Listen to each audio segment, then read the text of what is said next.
जय श्री राम। जय जय श्री राम।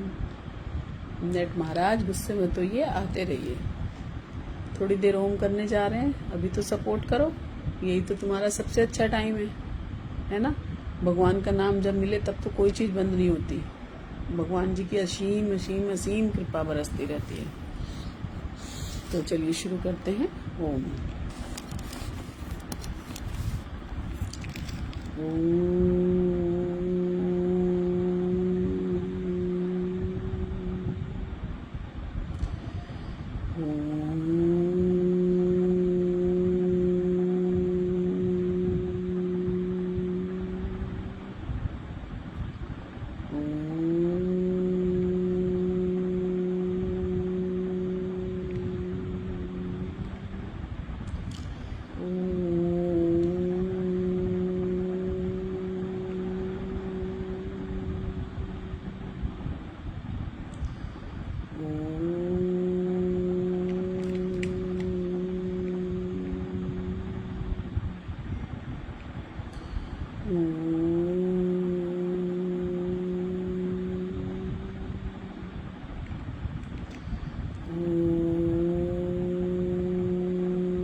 शांति शांति शांति।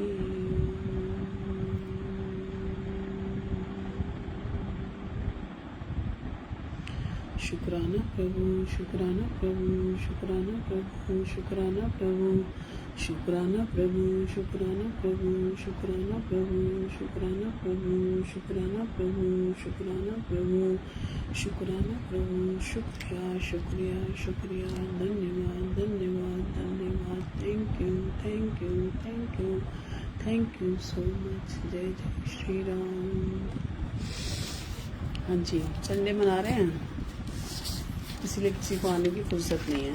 खैर कोई बात नहीं, कोई आए या ना आए, हमें अपना काम करना है और हमेशा सभी को अपने अपने काम जरूर करने चाहिए, क्योंकि यही जीवन का सार है कि हमें जो काम भगवान ने सौंपे हैं वो हमें करने की आदत हमेशा रहनी चाहिए,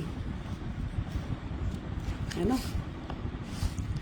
तो अपने डेली के कार्यक्रम भी हमेशा करने चाहिए, और जो हमको फर्ज मिले हैं, जो हमारे अपने घर के लोग हैं या जिनके प्रति हमने एक जिम्मेदारी ली है, हमको उनको करने से पीछे नहीं हटना है। और अगर हमने किसी को कुछ बोला है, जैसे नॉर्मली क्या कह देते हैं, अरे आइएगा ना, और अचानक आ जाए तो लोगों के मुंह बन जाते हैं। तो अगर आपके अंदर वो क्षमता नहीं है तो आप मत बोलिए। किसी का दिल दुखी होगा, परेशान होगा, कोई आपके दरवाजे उस समय अरे हमने तो ऐसे ही कह दिया था, ऐसे थोड़ी होता है। किसी को आपने एक उम्मीद जगा दी लेकिन आप उस पर उतर नहीं रहे। और जो पुराने लोग होते हैं ना, उनको ये सब चीजें बहुत हर्ट करती हैं, क्योंकि वो खुद जैसे होते हैं ना कि सबका वेलकमिंग नेचर करने वाला बंदा, जैसे पहले के लोग होते थे। और अब आजकल के बच्चों को क्या है, फोन करके आओ, टाइम लेके आओ, फोन नहीं किया तो वो मिलेंगे नहीं, पहले बता देते तो आते, ऐसे करके। तो वहां पर क्या होता है, अचानक अगर कोई घर में आ जाए ना तो नाक मुंह बहुत बनते हैं। ऐसी एक, जैसे पहले क्या होता था, जो गुरु होते थे, जो भी शिक्षा देते थे, मास्टर जी वगैरह, तो वो उनका बड़ा सम्मान होता था। मतलब शहर में नहीं, अगर वो कभी वैसे भी मिल जाए तो उनको बहुत ऑनर करते हैं लोग कि हमारे गुरु हैं, इनसे हमें शिक्षा मिली है। आजकल तो गुरुओं को कुछ समझते ही नहीं है, कोई भी गुरु किसी को भी नहीं समझते। एक बार क्या हुआ, गांव के बुजुर्ग थे और वो ना गांव में पढ़ाते थे, और उनके कई सारे शिष्य बाहर चले ही जाते हैं। तो वो पहले उनके गांव में आए, उनकी बच्चे की शादी भी हो गई और बच्चा एक छोटा भी था। तो ऐसे ही मिलने के लिए आए और उन्होंने बोला, मास्टर जी आप कभी शहर आना हो तो जरूर मिलिएगा। उन्होंने कहा हाँ हाँ, तुम तो मेरे इतने होनहार बच्चे थे, क्यों नहीं मिलूंगा। ऐसे करके वो जो है बहुत खुश हुए। अब उनकी क्या हुआ, अचानक तबीयत खराब हुई और डॉक्टर ने बोला कि शहर जाना पड़ेगा दिखाने के लिए। तो उनको बड़ा घमंड था कि ये मेरा राहुल जो शिष्य था ये बहुत अच्छा था और बहुत बोल के गया था कि सर जी कोई दिक्कत हो तो आप मेरे पास आइएगा। तो मैं उनके पास जाता हूँ। अब वो तो बहुत मतलब उससे आए चौड़े होके कि बहुत वेलकम करेंगे वो। अब वो जैसे ही उन्होंने एड्रेस बताया, उस एड्रेस पे पहुंचे, दरवाजा खोला और उनका तो चेहरा ही एकदम, अब वो कुछ कह तो नहीं पाए क्योंकि बहुत सारी चीजें जैसे कहते हैं ना, घर लेडीज से होता है। तो अब वो अंदर ही अंदर अभी दरवाजा खोल रहे थे और उनके दिमाग में बहुत सारी चीजें चल गई कि मैं इनको अंदर लेके जाऊंगा तो मेरी फाइव का रिएक्शन क्या होगा, उसके ऑफिस जाने का टाइम है, मेरा भी टाइम है, क्या करेंगे। मतलब सारी की सारी खचड़पेट उनके दिमाग में खिचड़ी सी पक गई। अब वो अंदर ले आए और उन्होंने अपनी वाइफ को बुलाया, अरे देखो देखो मास्टर जी आए हैं, जरा चाय वाय लेके आओ। अब उन्होंने देखा तो उनका भी मुंह फूल के कुप्पा हो गया कि अब मेरे को जाने में देर हो जाएगा, अब इनकी आवभगत कौन करेगा, आ गए बिना फोन किए, ये वो मतलब इशारों इशारों में मियाँ बीवी अपना दोनों लोग बात करने लगे। अब ये सारा का सारा रिएक्शन जो भी हमसे बड़े हैं, दुनिया सबने देखी है, सबको पता चलता है कि कौन खुश हो रहा है और कौन जबरदस्ती का वेलकम कर रहा है। तो उन्होंने कहा अच्छा तुम चाय बना के लाओ मास्टर जी के लिए और मुझे ऑफिस जाना है, तुम जरा सा देखना और मैं बस चाय पकड़ा के जाता हूँ, तुम थोड़ा इनका देख लेना। अब वो चाय बनाने गई और इधर जो है वो भी उनके पीछे पीछे चला गया और दोनों आपस में डिस्कशन, चाय अभी गैस पे चढ़ी हुई है और आपस में डिस्कशन कर रहे हैं। जो वार्तालाप उनकी आंखों में चल रही थी कि बिना बताए आ गए, अब इनका ऐसे कौन करेगा, ऐसे कौन आ जाता है, गांव के लोग ऐसे ही होते हैं, जाहिल होते हैं, ये वो आचा पचा। अब मास्टर साहब क्या था कि सिंक में हाथ धो रहे थे और उनको उनके कानों में वो आवाज सुनाई दे गई कि दोनों की, और वो आने के लिए हमारे खुश नहीं हुए हैं और वो एक्चुअली अपनी वाइफ को दिखाने आए थे हॉस्पिटल। अब लेकिन खुददार तो देखो अपने अंदर, अब एक सेल्फ रिस्पेक्ट तो सबकी होती है, चाहे कितना भी बेजारगी में जिएगा, लेकिन वो इस तरह तो जलील होके नहीं रुकेगा ना कहीं, जब वो अपने कानों से सुन लेगा कि मुझे नहीं पसंद किया जा रहा। तो जैसे ही उन्होंने ये चीज सुनी और उनको अपनी वाइफ से इशारे से बोला चलो हम चलते हैं, वो अंदर ही थे अभी और इन्होंने अपना बोरिया बिस्तर उठाया और ये बाहर की तरफ चले आए। 5-7 मिनट बाद वो ट्रे लेके जब बाहर की तरफ आए, मास्टर जी देखा तो मास्टर जी तो थे ही नहीं। अब वो समझ गए कि इन्होंने हमारी बात सुन ली और ये चले गए। फिर आपस में मियाँ बीवी जो भी झगड़ रहे हो, कुछ भी कर रहे हो, उससे कोई मतलब नहीं है, लेकिन आपने उनकी इज्जत नहीं करी। अब बेचारे वो, पता है शहरों का कुछ अता पता नहीं है, कोई ठिकाना नहीं है, कहाँ जाएंगे कैसे करेंगे, लेकिन ईश्वर सबके साथ होते हैं। अब ये जाते जाते जिस हॉस्पिटल में उनको जाना था वो पूछते पूछते वहां तक पहुंचे और वहां पे उन्होंने पर्चा वर्चा बनवाया सरकारी हॉस्पिटल में। और वहां का एक वार्ड बॉय था जो इनके स्कूल में पढ़ता था इसी के साथ, जिससे अभी मिल के आए थे, और वो बिल्कुल बच्चा था और उसको मास्टर जी हमेशा डांटते थे, हमेशा मारते थे कि तुम कुछ नहीं कर पाओगे जीवन में, पढ़ लिख लो, ये वो, मतलब बहुत कुछ उसे समझाते थे, लेकिन वो नहीं पढ़ता था और उसे बहुत मारते भी थे, बहुत पीटते थे उसे। पहले के टीचर्स लोग बहुत मारते थे बच्चों को सुधारने के लिए। तो अब उन्होंने देखा और वो एकदम उनके पैरों पे गिर गया कि मास्टर जी मास्टर जी मास्टर जी। उन्होंने कहा कौन, ये कौन है? वो पहचान ही नहीं पाए। उन्होंने कहा आप नहीं पहचान रहे, लेकिन मैंने आपको पहचान लिया। उसने कहा कैसे? उसने कहा मेरे को आप बहुत मारते थे और मैं पढ़ाई नहीं करता था, लेकिन फिर भी मैंने जो भी कुछ सीखा वो आपसे ही सीखा। आप तो मेरे गुरु हैं और हमेशा गुरु रहेंगे। और वो उठे और उनकी आंखें एकदम नम हो गई कि जिसको मैं बहुत अच्छा स्टूडेंट समझता था, उसके अंदर तो संस्कार नाम की चीज नहीं है, और जिसको मैंने बिल्कुल बेकार समझा, आज वो मेरे पैर छू रहा है और इसी हॉस्पिटल में चांस ली वो मिल गया। बोला आप परेशान मत होइए, मैं आपका ट्रीटमेंट करवाऊंगा, अच्छे डॉक्टर को दिखाऊंगा, आप मेरे साथ रहिएगा, जब तक आप यहाँ पे आप मेरे पास रहिएगा। अब वो अपना जैसे जो वहाँ के गार्ड होते हैं तो उनको तो थोड़ा सा पहचान होती है, वो सबसे बड़े अच्छे डॉक्टर के पास लेके गए, उनका इलाज कराया। उन्होंने कहा अब घर आप कहाँ जाएंगे शाम को, अभी तो आपका इलाज चलेगा, तो आप मेरे घर चलिए, छोटा सा घर है लेकिन मैं आपकी बहुत सेवा करूंगा। अब वो उसको लेके चले गए और वो अंदर ही अंदर, मतलब आप ये सोचो कि जब कोई इंसान टूटा हुआ हो ना और उसको थोड़ा सा भी सहारा मिल जाए तो उसकी आंखों से तो पानी गिरता है, लेकिन अंदर से कितने आशीर्वाद निकलते हैं, कितनी दुआएं निकलती हैं, ये कोई नहीं जानता। इतने जो आशीर्वाद निकलते हैं ना, वो कभी खाली नहीं जाते। जो दुख के समय हाथ पकड़ता, आंचल पकड़ता है। और वो उसके घर गए और उसने उनकी बहुत सेवा करी, मास्टरनी जी की भी, मास्टर जी की भी। और जब वो पूर्णतः स्वस्थ हो गए तब उन्होंने बकायदा इज्जत के साथ उनको गांव भेजा। तब डॉक्टर साहब ने एक ही शब्द बोले कि हम कितना भी आगे बढ़ते जाएं, कितना भी पढ़ लिख जाएं, लेकिन अपने संस्कारों से मुंह ना मोड़ें। ये हमारे जीवन की जो इंटरनल धरोहर है ना, ये सबसे बड़ी पूजा है हमारी। हम बाहर कितने फोटो छपवाते हैं, जरा सा शरबत पिला दिया तो फोटो खिंचा दी, खाना खिला दिया तो फोटो खिंचा दी, लेकिन अंदर दिल में किसकी फोटो छपी हुई है? हम किसको प्यार कर रहे हैं? हमारे लिए कौन साथ में खड़ा हुआ है? कौन हमारा अपना है? ये सबसे बड़ी बात है। हमारे लिए कौन, हमारा एक केयर करना ही प्यार का सबसे बड़ा स्वरूप है। आप किसी को कुछ भी करो या ना करो, अगर कोई दुख में है और आपने उसको पकड़ लिया, चाहे वो आपस में भाई बहन हो, चाहे रिश्तेदार हो, चाहे स्टूडेंट और शिष्य का नाता हो, कोई भी हो, हम कहते हैं ना कि प्यार की जरूरत, बच्चे को प्यार करो तो अपने होते हैं, ऐसा नहीं है। सबको प्यार चाहिए, बुजुर्ग को भी प्यार करिए, यंग को भी प्यार चाहिए और बच्चों को भी प्यार चाहिए। तो प्यार से बड़ी तो कोई चीज ही नहीं है जीवन में। इसलिए अपने संस्कारों को जो नहीं भूलेगा, उसके अंदर वो चीजें अपने आप डेवलप हो जाएंगी। संस्कार, प्यार, संस्कार, इज्जत, मान, मर्यादा, आप जब कुछ देंगे ना, थोड़ा सा देंगे ना, और इतना सारा आशीर्वाद मिलता है। जरा सा पैर छूने में कितनी सारे हम आशीर्वाद देते हैं किसी को। खुश रहो, स्वस्थ रहो, संपन्न रहो, भगवान बहुत बहुत कृपा बनाए रखे। कितना एक छोटी सी तो चीज करिए आपने, उसके चरण छुए तो घाटे का सौदा है क्या? तो कर दीजिए, किसी के दिल में जगह बना लीजिए। लोगों के तो घरों में भी जगह नहीं है, कम से कम दिल में तो दे दो। कोई किराया नहीं लगना, कोई चार्ज नहीं लगना, एक हल्की सी मुस्कुराहट दे दीजिए, उसी से पेट भर जाता है। कोई उसमें आपका घी, शक्कर, तेल, मसाले कुछ नहीं लग रहा, लेकिन आप दीजिए। फ्री की चीजें हमारे हाथ में है, और फ्री की चीजों में तो बड़ा प्यार आता है। फ्री की चीजें बड़ी अच्छी लगती हैं सबको, जैसे कहते हैं ना, एक के साथ एक फ्री, तो वो चीज हम जल्दी से उठाते हैं। तो ये तो जरा से आशीर्वाद पैर छूते ही आशीर्वाद फ्री मिल जाते हैं इतने सारे, तो कौन कहता है घाटे का सौदा? ये तो बहुत अच्छा सौदा है। इसीलिए दुआएं और आशीर्वाद कमाइए। जीवन में एक ही चीज हमेशा याद रखिए कि हम जीवन में आए हैं नाम जपने, दुआएं और आशीर्वाद, और कुछ हमारे पास तीसरा काम नहीं है। बस इसी पे फोकस करें, सब कुछ अपने आप हो जाएगा। नेक काम करते चलें। एक आदमी था, है तो थोड़ी सी अजीबोगरीब स्टोरी, पर सीखने वालों के लिए बहुत कुछ है।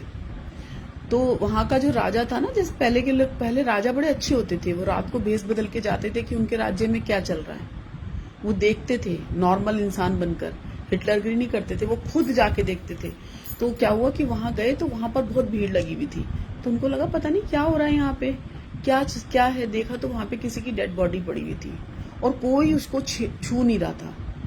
वो बहुत हैरान हुआ कि क्यों नहीं इसकी डेड बॉडी को उठाया जा रहा है, ये लाश यहाँ पड़ी हुई है, जो आए उसे देख के चला जाए, जो आए उसे देख के चला जाए। अब जो राजा नॉर्मल ड्रेस में था, वेशभूषा में था मंत्री के साथ, उसने उसकी लाश उठाई और जांच पड़ताल करके उसके घर चले गए। और घर गए, दरवाजा नॉक किया, उसकी बीवी ने उसकी डेड बॉडी देखी और बहुत ही वो हुई, बेहोश सी हो गई।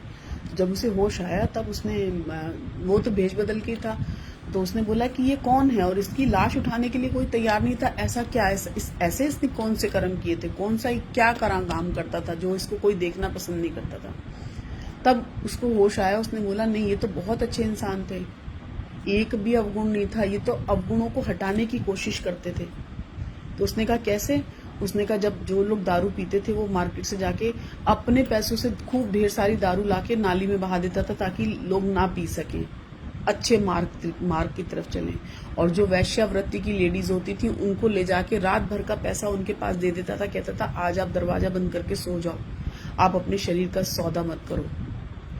वो हर समय हर उस इंसान की हेल्प करते थे जो प्रतिबंधित है, जो हमें नहीं करना चाहिए, उसको रोकने का कोशिश करते थे, और इसीलिए वो सबको बुरे लगते थे। और मैं उन्हें हमेशा कहती थी कि मत करो, आपको कोई नहीं समझेगा, आखिर में अंत समय में आपकी लाश उठाने के लिए भी कोई आगे नहीं आएगा, क्योंकि अच्छाई के साथ किसी की अच्छाई नहीं होती। तो वो हमेशा, उसकी वाइफ ने बोला, वो हमेशा एक ही चीज बोलते थे कि जिस दिन मेरी मृत्यु होगी ना, मेरा अंतिम संस्कार राजा करेगा। यहाँ का राजा इतना अच्छा है कि वो मुझको समझेगा, अगर उसे सच्चाई पता चलेगी तो वो मेरा अंतिम संस्कार करेगा और दुनिया मुझे याद रखेगी, राजा याद रखेगा। अब जैसे ही उसने ये शब्द बोले और राजा की आंखें एकदम नम हो गई। उसने कहा आपको क्या हुआ? उसने कहा मैं यहाँ का राजा हूँ और ये मेरा मंत्री है। अनएक्सपेक्टेड, देखो कुछ कैसे भगवान की संरचना बनती है। इसीलिए कहते हैं कोई भी वाणी बोलो बहुत सोच समझ कर बोलो। भगवान जो करते हैं ना, बहुत सोच समझ के बोलना चाहिए किसी को कुछ भी। तो उसने कहा मैं यहाँ का राजा हूँ और मैं इसका अंतिम संस्कार करूंगा और पूरी शान शौकत के साथ करूंगा, जैसे एक राजा का अंतिम संस्कार होता है। इसने जो भी किया अपने हिसाब से बहुत अच्छा किया, दुनिया नहीं समझ पाई, लेकिन मैं इसके समर्पण को और इसके त्याग को समझता हूँ। तो कोई भी आपके साथ ना हो, जैसे हम भी यहाँ पे लाइव दे रहे हैं, सब कहते हैं हम भी ओम करते हैं, हम भी थैंक यू बोलते हैं, हम भी कहानी, ठीक है, कोई एक भी नहीं हो, लेकिन हम किसके लिए कर रहे हैं? हम उस परमात्मा के लिए कर रहे हैं, ईश्वर के लिए कर रहे हैं। वो हमें देख रहा है। हमारे पास एक भी लाइक ना हो, एक भी लोग ना देख रहे हो, लास्ट में भी ना सुन रहे हो, कोई मैटर नहीं, कोई फर्क नहीं पड़ता, क्योंकि हम अच्छा कर्म कर रहे हैं और हम आपके लिए नहीं कर रहे, हम अपने लिए भी कर रहे हैं। क्योंकि जब हम उस चीज को बोलते हैं तो आप सुन नहीं रहे, मेरे भी कान सुन रहे हैं, और हम भी उस चीज को जब अप्लाई करेंगे तो हमारा भी उद्धार होगा, हमारा अपना भी होगा। अभी तो हम खाली पढ़ रहे हैं या सुन रहे हैं या हमने देख के कोई चीज बोल दी, लेकिन जब हम उसे बार बार रिपीटेशन में लाएंगे ना, तो हमारे अंदर वो चीज घुल जाएगी। हम अगर थोड़े से गलत होंगे भी ना, तो हम खुद भी क्लीन हो जाएंगे। तो हमें अपने लिए करना है, हमारा को अपना उद्धार करना है। दुनिया जो कहे कहे, जो होगा सो होगा, लेकिन जो भी होगा वो परमात्मा के लिए बहुत अच्छा है। परमात्मा जो करेंगे ना, वो बहुत बहुत बहुत अच्छा होता है। हम अच्छे कर्म करेंगे तो उसका आशीर्वाद हमेशा, किसी का मिले ना मिले, रहे ना रहे, हम महका करेंगे बन के कली, तो याद रहेंगे हम किसकी? दुआओं में। दुआओं में याद रखना चाहिए हमें आशीर्वाद। हम जब प्रार्थना करें तो हमें किसी की भी एक बात याद आ जाएगी, तो हमें लगेगा हमारा कहानी कहना या हमारी बात करना सफल हो गया। एक आदमी था, बहुत अच्छी स्टोरी है ये, बहुत ही अच्छी लगी मुझे, आज बहुत मजा आया। इसे मैंने 2 बार सुना और सोचा आपको सुनाऊंगी जरूर। एक आदमी था, उसका ट्रांसफर गांव में हो गया, शिक्षक था। अब वो शिक्षक गांव में हो गया और गांव से उसका स्कूल बहुत दूर पड़ता था, और वो बेचारा पैदल जाता था कई कोस दूर पढ़ाने के लिए, क्योंकि उसको शिक्षा देनी थी बच्चों को। उसका एक एम था कि मैं इस गांव के अनपढ़ लोगों को सिखाऊं। अब उसने सोचा कि इतनी दूर जाके मैं इतना थक जाता हूँ कि मेरे को कुछ यहाँ की व्यवस्था करनी पड़ेगी। उसने सोचा मैं 2-3 महीने की मेरी सैलरी इकट्ठी हो जाए तो सबसे पहले मैं यहाँ पे बाइक लेके आऊंगा। अब वो 2-4 महीने जब उसने पढ़ाया, उसके पास कुछ फंड्स इकट्ठा हुए, कुछ उसने फाइनेंस कराया और एक बाइक ले आया। और बाइक ले आया, बहुत खुश था, बहुत हैप्पी था। और उसने एक अपने आप से प्रण लिया कि मैं पैदल जाता था, पैदल लाता था, और आज के बाद मेरी बाइक कभी भी खाली नहीं जाएगी, ना जाएगी ना आएगी। मेरे साथ जो भी व्यक्ति मुझे रास्ते में मिलेगा मैं उसको वहां तक पहुंचा दूंगा जो मेरे रास्ते में पड़ेगी जगह। अब वो हमेशा यही करता था, कभी बैंक वाला, कभी डॉक्टर, कभी कोई मतलब। और उसके लिए कोई ये नहीं था कि छोटी जात का है, बड़ी जात का है, कोई भी XYZ कोई भी हो वो उसको हेल्प करता था। अब उसकी हेल्प से इतनी उसकी ख्याति बढ़ गई, उसकी बाइक फेमस हो गई। अब लोगों को लगा कि अच्छा, जब कोई चीज शहर में या गांव में कम होती है तो उसकी इम्पोर्टेंस बहुत बढ़ जाती है। अब हर जगह वही है, सही भी होते हैं, गलत भी होते हैं। एक चोर के दिमाग में आया, अगर मैं ये बाइक छीन लूं तो मेरी कितनी काम आएगी। अब वो जैसे ही घर पहुंचा स्कूल से पढ़ाने के बाद, और वो छुरा लेके आया, चाकू लेके आया और उसकी यहाँ पे रख के बोला कि इसकी बाइक की चाबी दे और जो है मैं लेके जाऊंगा। तो उसने बोला कि तू बाइक ले जा, चाबी ले जा, मुझे कोई फर्क नहीं पड़ेगा, लेकिन तुम किसी को ये मत बताना कि तुमने चुराई है। उसने कहा ऐसा क्यों? उसने कहा नहीं, सब लोग मुझे भी जानते हैं, और फिर मेरे साथ जितने लोग बैठ के जाते हैं ना, उनके मन में एक गलत विचार आ जाएगा कि यहाँ पे कोई चोर है और वो किसी के साथ भी एक हेल्प लेना पसंद नहीं करेंगे। इससे तुम्हारा भी नाम खराब नहीं होगा और मेरी भी बात रह जाएगी। तो उसने कहा हाँ ठीक है, तुम अगर शांति से दे दोगे तो मुझे क्यों करना पड़ेगा, मैं कह दूंगा। अब वो बाइक लेके चला गया। अब बाइक लेके चला गया, वो सवेरे फिर बेचारा उठा स्कूल जाने के लिए, पैदल पैदल चलने लगा। आ गया, उसने कोई FIR दर्ज नहीं कराई, क्योंकि वो स्वतः ही उसने बोल दिया था कि किसी को शो मत करना। अब जैसे ही एक दिन बीता, दूसरे दिन जैसे ही वो थक के सोया और सवेरे उठा तो देखा बाइक उसके आंगन में खड़ी है और उसके ऊपर एक नोट चिपका हुआ है। वो समझ नहीं पाया कि क्यों। उसने कहा ये बाइक मेरे किसी काम की नहीं है, क्योंकि जब मैं इसको बाइक कटवाने वाले को बेचने गया तो उसने कहा ये तुम्हारे पास कैसे, इसकी सेवा तो मैंने भी ली है। मैं जब इसके किसी उसके क्या कहते हैं उधर गली से निकला, नाई के पास गया तो उसने कहा कि मैंने भी इसका यूज किया है, ये तो बहुत अच्छे इंसान थे, ये क्यों बेच रहे हैं। जिसने मेरा फाइनेंस किया था उसने, जो सब्जी वाला था वो, जो पोस्ट मास्टर था वो, मतलब गांव का कोई ऐसा बंदा नहीं था जो तुम्हारी बाइक को नहीं जानता हो। और वो तो सब मुझे मारने के लिए तैयार हैं। पुलिस वाला भी इस पे बैठा हुआ है, जमादार भी इस पे बैठा हुआ है, सारे लोग तुम्हारी बाइक को पहचानते हैं।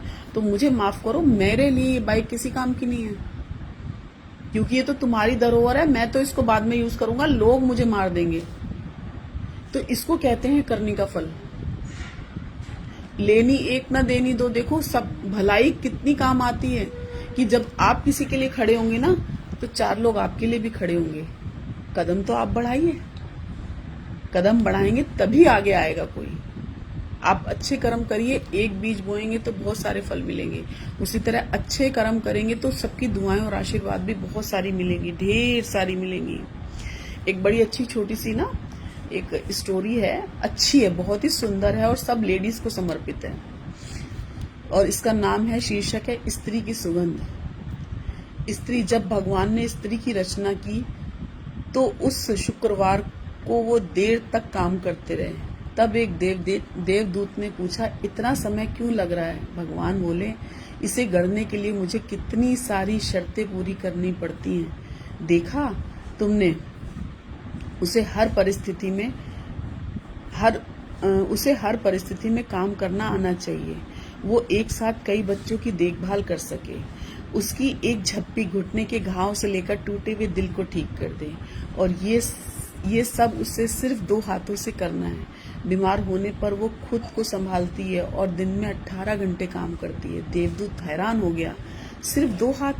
नामुमकिन, और ये तो आम डिजाइन है। देवदूत स्त्री के पास गया और उसे छूकर बोला, प्रभु आपने इसे बहुत कोमल बनाया है। भगवान ने कहा, वो कोमल है, पर मैंने उसे बहुत मजबूत बनाया है।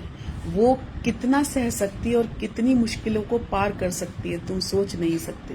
देवदूत ने पूछा, क्या ये सोच सकती है? भगवान बोले, ये सिर्फ सोचती ही नहीं, तर्क लगाती है, फैसले लेती है और बातचीत भी करती है। देवदूत ने उसके गले को छुआ। प्रभु, यहाँ से तो कुछ टपक रहा है, आपने इस पर बहुत बोझ डाल दिया है। भगवान बोले, वो टपक नहीं रहा है, वो आंसू हैं। वो किस लिए? देवदूत ने पूछा।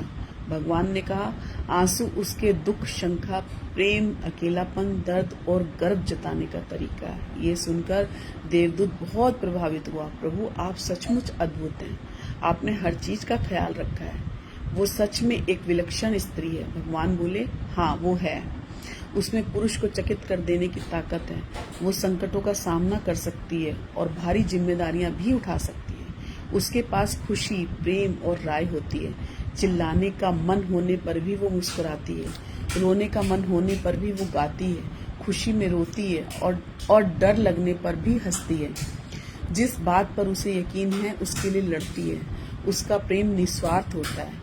रिश्तेदार या दोस्त के जाने के बाद भी उसका दिल टूट जाता है और फिर भी वो जीने की ताकत ढूंढ लेती है। देवदूत ने पूछा, तो क्या वो परिपूर्ण है? भगवान बोले, नहीं, उसमें सिर्फ एक कमी है, वो अक्सर अपनी कीमत भूल जाती है। यही हम करते हैं ना, हम हमेशा ना लेडीज की कीमत भूल जाते हैं कि वो स्त्री एक अनमोल, स्त्रियों का सम्मान, स्त्री होना अनमोल है। अपनी जिंदगी की हर स्त्री को ये चीज जरूर महसूस करवाएं और उनको बहुत सम्मान दें। अच्छी भूमिका, अच्छे व्यवहार, अच्छे विचार वाले लोगों को हमेशा याद किया जाता है, मन में भी, शब्दों में भी और जीवन में भी। भगवान केवल मंदिर में नहीं, इंसानियत और हमारे सच्चे कर्मों में वास करते हैं। जीवन का संगीत आज की धुन को बजाता है, कल की ताल पर नहीं। रफ्तार जिंदगी की कुछ यूं बनाए रखिए गालिब कि दुश्मन भले आगे निकल जाएं पर दोस्त पीछे न छूट जाएं। कर्ण ने कृष्ण से पूछा, मेरा जन्म अपमान में हुआ, गुरु ने श्राप दिया और अपनों ने साथ छोड़ा, मेरे साथ इतना अन्याय क्यों? श्री कृष्ण ने मुस्कुराकर कहा, कर्ण, मेरा जन्म जेल में हुआ, पैदा होते ही माता पिता से दूर हुआ। बचपन में ही कंस ने मुझे मारने की कोशिश की। जीवन किसी के लिए फूलों की सेज नहीं है। फर्क सिर्फ इतना है कि तुम शिकायत करते हो और मैं मुस्कुराकर सामना करता हूँ। परिस्थितियां हमारे साथ में नहीं, लेकिन चरित्र हमारे साथ में है। इसीलिए समझते रहिए और आगे बढ़ते जाइए। ईश्वर से हर वक्त उल्हाने मत कीजिए। सब्र है क्योंकि यकीन है कोई तो सब कुछ ठीक कर देगा। क्या कहूँ तेरी अद्भुत माया गुरु, कैसा खेल रचाते हो। बढ़ जाता है जब प्रेम भक्तों का तो स्वयं मिलने चले आते हो। रिश्तों की चालाकियां नहीं चलती, क्योंकि पता सबको चल जाता है कि कौन दिल से रिश्ता निभा रहा है और कौन दिखावा कर रहा है। समय के फैसले कभी गलत नहीं होते, बस साबित होने में समय लगता है। बीता हुआ कल कभी वापस नहीं आता, पर बीते हुए कल में लोगों का बर्ताव और वक्त जरूर याद आता है। रिश्ते भावनाओं का एहसास मांगते हैं, जबकि हिसाब किताब व्यवसाय की परिभाषा है। अगर शब्दों की रेंज अच्छी हो तो लोगों का नेटवर्क कभी नहीं टूटता। इसलिए दिल साफ रखिए और जो अच्छे हैं उन्हें संभाल कर रखिए। भगवान को खोजना नहीं, उनका होना सीखो, क्योंकि जब तुम उनके हो जाते हो तो तब उन्हें पाने की तलाश खत्म हो जाती है। तुम कहते हो कि सब कुछ प्रभु का छोड़ दिया, फिर भी एक छोटी सी बात पर विचलित हो जाते हो। यह समर्पण नहीं, केवल एक समझौता है। सच्चा समर्पण वह है जहाँ भय का अंत हो जाता है। जब तुम्हें यह विश्वास हो जाता है कि तुम्हारा सारथी मैं हूँ, कृष्ण है, तो फिर जय और पराजय का भय किस बात का। शांत रहो और मुझ पर विश्वास रखो। जब कोई साथ ना दे तब परमात्मा की तरफ देख लीजिए, पूरा संसार नजर आएगा, जो हर पल यही यकीन दिलाते हैं कि मैं हूं ना। कर्म ऐसा बैंक खाता है जहां आप जो भी जमा करते हैं भविष्य में आपको ब्याज के साथ वापस मिलता है। जो मैं कहती हूँ, जीवन के साथ भी, जीवन के बाद भी। अच्छा करेंगे तो बहुत अच्छा पाएंगे, बुरा करेंगे तो भी ज्यादा पाएंगे। नियति कहती है बिछड़ना एक दिन तय, प्रेम कहता है कोशिश जारी रखिए। जो सोचा है सब वैसा होने लगे तो जिंदगी और ख्वाब में फर्क क्या रह जाएगा। हजारों कमियां ढूंढ लेते हैं इस जमाने में, खुद के अंदर झांकने की फुर्सत नहीं है किसी को। जिस पर आपका अधिकार न हो उनका मोह करना मानसिक पीड़ा और न्योता है। अच्छे विचारों का संग जीवन की सुंदरता और मूल्यवान है। क्रोध, ईर्ष्या और नफरत ये सब स्लो पॉइजन है। इन्हें पीते तो हम खुद हैं और सोचते हैं कि मरेगा कोई दूसरा। ऐसा नहीं होता। बनना है तो किसी का दर्द और दवा बनो। जख्म तो हर इंसान देता है। तो इसलिए जो भी है, जैसा भी है, जिस प्रभु के आशीर्वाद से सब बहुत अच्छा है और सब हमें कुछ न कुछ सिखा के जाते हैं। कुछ अच्छा है तो हमारे आगे रास्ते खुल जाते हैं और कुछ बुरा है तो हमें बचाव करने का रास्ता समझ में आने लगता है। यही जीवन की परिभाषा है और जीवन का सत्य है। और हमें हमेशा अपने को देखना है, दूसरों को नहीं। हम अपने को ठीक करेंगे तो आसपास का वातावरण ऑटोमेटिकली ठीक हो जाएगा।